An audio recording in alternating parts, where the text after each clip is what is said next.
ഭയങ്കര എനർജറ്റിക് ആയിരുന്നു. ഏത് സമയത്തും ഒരു പനി വന്നാലും അതിന്റെ പിറ്റേ ദിവസം അവര് കാലത്തായിട്ട് റെഡിയാക്കാൻ നമ്മളെയൊക്കെ റെഡിയാക്കുന്ന കാര്യങ്ങൾ നമ്മൾ അപ്പൊ അങ്ങനെ എനർജറ്റിക്കായിട്ട് ഉള്ള ഒരാളെ ഞാൻ പറഞ്ഞില്ല, എന്റെ ജീവിതത്തിൽ ഞാൻ കണ്ടിട്ടില്ല. അവരുടെ ആ റോള് എന്ന് പറയുന്നത് പ്രിയദർശന്റെ സിനിമകളിലായിക്കോട്ടെ, സത്യനന്ദിക്കാരന്റെ സിനിമകളിലായിക്കോട്ടെ, അതിന് കമലിന്റെ ആയിക്കോട്ടെ, ഇവരുടെ സിനിമകളിലൊക്കെ നമ്മൾ പഴയ സിനിമകൾ എടുത്ത് കാണുമ്പോഴാണ് നമുക്ക് മനസ്സിലാവുള്ളൂ ഇവരെങ്ങനെയാണ് ഈ പ്രായത്തിൽ ഇത്രയും നന്നായിട്ട് ഇവർ അഭിനയിച്ചത്. ഇവരുടെ ഫിസിക്കലായിട്ടുള്ള ഇവരുടെ കാര്യങ്ങൾ ഒക്കെ വളരെ വലിയ സംഭവമാണ്. ഇനി അതിന് പകരം വയ്ക്കാൻ നമുക്ക് വേറെ ഒരാള് എന്നില്ല. കുമാരി അമ്മയ്ക്ക് പകരം വയ്ക്കാനായിട്ട് ഒരാളില്ല. ആരുടെ കാര്യത്തിലും എപ്പോ വേണമെങ്കിലും എവിടെയും ഓടിയെത്തുന്ന അവരെ പറ്റി നമുക്ക് ഓർക്കാൻ മാത്രമേ സാധിക്കുകയുള്ളൂ. ആ ഒരു ദുഃഖം അത്രയേ ഉള്ളൂ. വേറെ എന്താ പറയാ. താങ്കൾക്ക് ഒപ്പം അഭിനയിച്ച സിനിമകളിൽ ഏറ്റവും മനസ്സിൽ തങ്ങി നിൽക്കുന്ന സുകുമാരി അമ്മയുടെ ഒരു അഭിനയ മുഹൂർത്തം ഏതാണ് ഈ ഘട്ടത്തിൽ ഓർത്തെടുക്കാൻ കഴിയുക? അങ്ങനെ ഒരുപാട് സിനിമകളുണ്ട്. പെട്ടെന്ന് ഇങ്ങനെ പറഞ്ഞ കാലം കൊണ്ട് എനിക്കത് പറയാൻ ബുദ്ധിമുട്ടുണ്ട്. ഒരുപാട് സിനിമകൾ. നന്ദി ശ്രീ ഇന്നസെന്റ്. ഈ ഘട്ടത്തിൽ പ്രതികരിച്ചതിന്. നടി സുകുമാരി അന്തരിച്ചിരിക്കുന്നു. മലയാള സിനിമയിൽ ഒരുപക്ഷെ ഏറ്റവും കൂടുതൽ സിനിമകൾ ചെയ്തിട്ടുള്ള അപൂർവം അഭിനേത്രികളിൽ ഒരാൾ കൂടിയാണ്.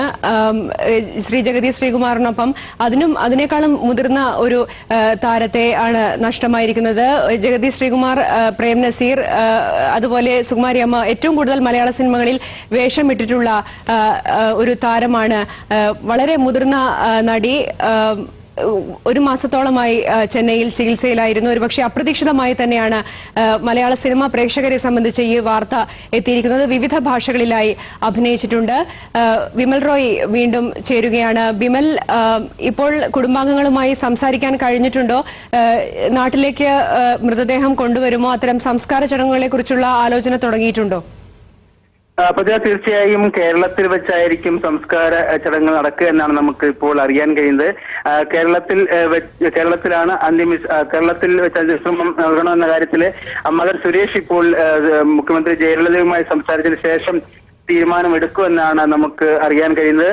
സുമാരി നേരത്തെ തന്നെ പറഞ്ഞിരുന്നത് കേരളത്തിലായിരിക്കും തന്റെ അന്ത്യവിശ്രമം എന്ന് ലിസി പ്രിയദർശനോട് പറഞ്ഞതായി നമുക്ക് അറിയാൻ കഴിഞ്ഞിട്ടുണ്ട്. ഏതായാലും ഇക്കാര്യത്തിൽ ഇനിയും അന്തിമ തീരുമാനമായിട്ടില്ല.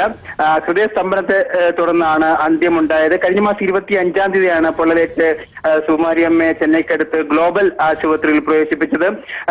നിലവിളക്ക് പൂജാമുറിയിൽ നിലവിളക്ക് നിലവിളക്കിൽ നിന്ന് തീ പടർന്നാണ് പൊള്ളലേറ്റത്. മുഖത്തും കൈകാലുകളിലും ശരീരത്തും വളരെ ഗുരുതരമായി പൊള്ളലേറ്റിരുന്നു. എന്നാൽ 35% പൊള്ളൽ മാത്രമാണ് ഉണ്ടായിരുന്നതെങ്കിൽ എന്നിരുന്നാലും മറ്റ് അസുഖങ്ങളുള്ളതിനാൽ ഇത് കൂടുതൽ ഗുരുതരമാക്കുകയായിരുന്നു.